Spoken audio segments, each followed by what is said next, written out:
Hello મિત્ર, જય શ્રી કૃષ્ણ. સ્વાગત છે તમારા બધાનું આપણા કિચનમાં. આજે આપણે બનાવશું મેંગો મસ્તાની. તો એના માટે મેં 4 કેરી લીધેલી છે, કેસર. તમે કોઈ પણ લઈ શકો કેરી.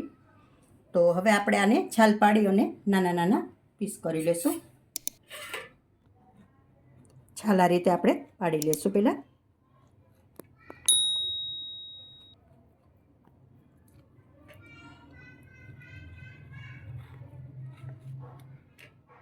છાલ આપણે પાડી લીધી છે. હવે આપણે આ રીતે કટ કરી લેશું નાના નાના પીસ.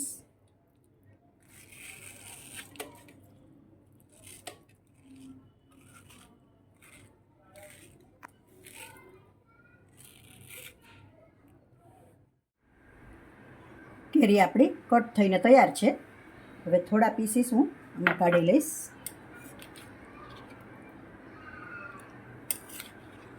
આપણે આ સર્વ કરવામાં જોશે. થોડા પીસીસ આપણે લઈ લીધા છે અને હવે આપણે આને મિક્સર જારમાં એડ કરીને એનો પલ્પ બનાવી લેશું. કેરી આપણી એડ થઈ ગઈ છે.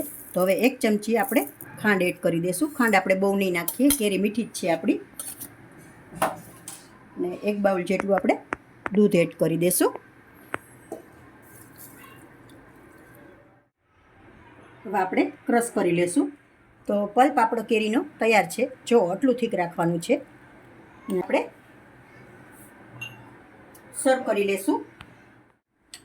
તો હવે આપણે કેરીના ટુકડા 2 ગ્લાસમાં એડ કરી દઈશું.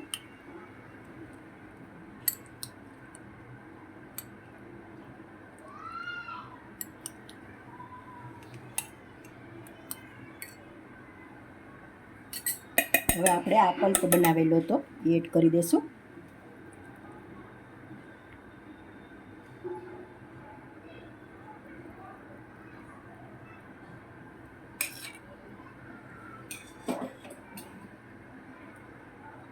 થોડી તૂટી ફૂટી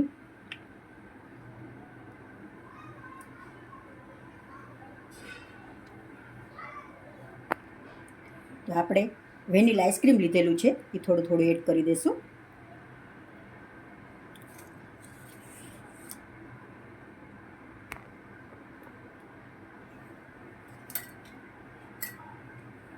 પાછું આ પલ્પ એડ કરશું.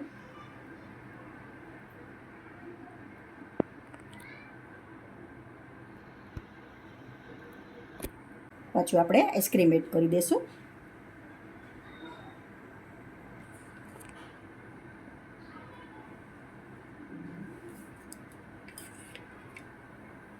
તૂટી ફૂટી એડ કરી દઈશું.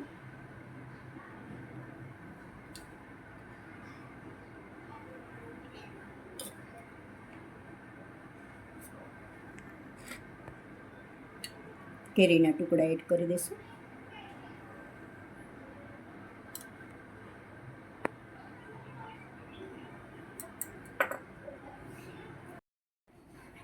જો મિત્રો, તૈયાર છે આપણું મેંગો મસ્તાની.